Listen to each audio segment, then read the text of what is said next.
featuring the biomass attachment. This is a rotary airlock, and this prevents oxygen from getting from here into the fire, so that no burn back can come back through this tube. There are fill sensors that go in these holes here, and they stop this from operating, stop the fill hopper from operating when this gets full enough. Very industrial. You notice how everything is so heavy duty. See the industrial gearbox, industrial gear motor, very hefty stuff so that you don't have to worry about component failure.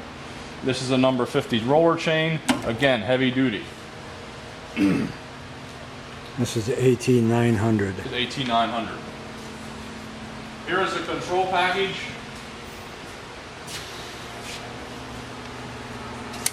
This is the neat thing about our biomass, unique to us. We have a modulated firing rate. There's a sensor in the water jacket up on the top of the boiler that communicates with this controller right here. Notice, this is reading set point. 180 degrees is where we want the water temperature to be.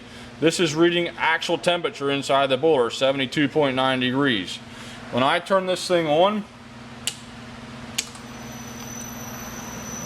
my fan motor starts running, my stoker motor that's feeding the biomass into the boiler runs, and these are at preset temperatures, or preset settings, so that when your boiler temperature is calling for heat, it runs wide open. Now both the fan and the stoker motor are running wide open, the feed auger motor. As your temperature increases, as this number starts climbing, your speed starts decreasing. First of all, the stoker motor decreases in speed. And what that's doing is it's actually slowing down the amount of fuel coming into the firebox, reducing the fuel. But it's keeping the fan running so that it's burning up the fuel that's on the grate. Now you can see when we got it down to almost half speed, now my airflow started coming back.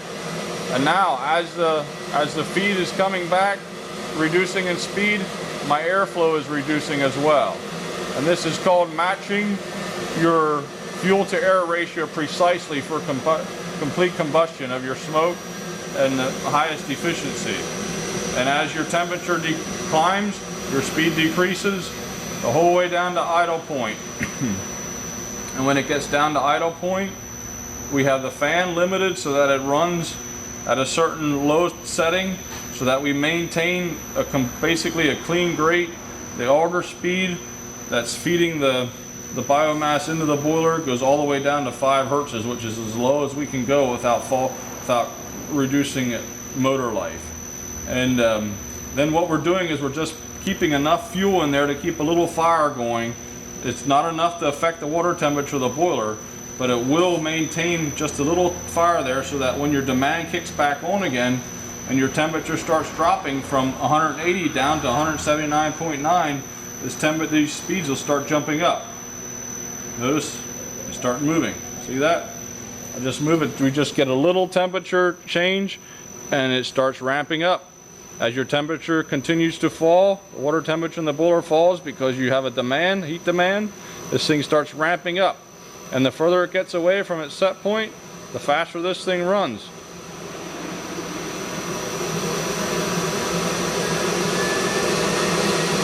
Now you have a roaring hot fire in there. It's running wide open now again.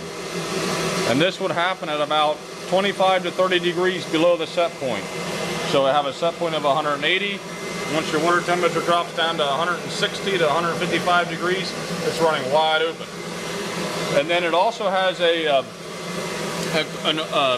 cold protection, so that if your water temperature falls 50 degrees below 180 down to 130, it'll assume that your fire went out.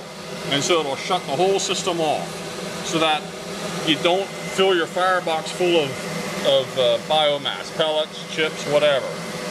So the reason this switches up is because of this temperature is below that 35 degree setting. If I would see now I basically activated that cold safety, and now it shut the whole thing off. So this overrides that so that you can get it started.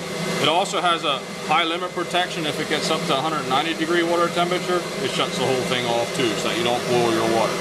So you have those protections built in. This is automatically fills that airlock back there. This is automatic. This will run the hopper, the conveyor from the hopper, whatever is used to fill that, and this will do it manually. And that's all operated off of those sensors that I showed you over there. And you notice how all the circuit protection. This is designed to protect it from voltage spikes and especially lightning strikes. However, we always recommend that in the summertime, if you're not using it, unplug it, because it'll protect a lot of these expensive components for sure. These stuff are supposed to, they're fast flow fuses, but as with all protections, you can always have a unique situation that'll bypass those protections and it could cause damage. This is a secondary air blower, and this pushes air in through the holes in the firebox at the top of the firebox that I showed you before. This produces secondary air for your complete combustion for your solid fuel. When you're burning biomass, you don't need it. It's not usually. If you're burning high gaseous content, like maybe plastics or paper or something, it's here to use if you need a little extra air.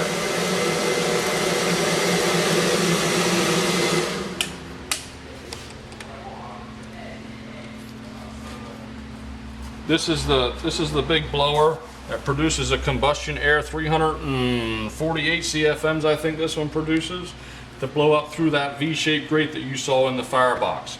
This produces high pressure air jets that go up through those little holes on the grate that produce our high pressure air up through the bed of biomass and surround the bed of biomass with high pressure air jets that do our high heat, intense flame that burns up all the smoke. This is just a cord that we were using just to test it. Very good. Thank you, John. You're welcome.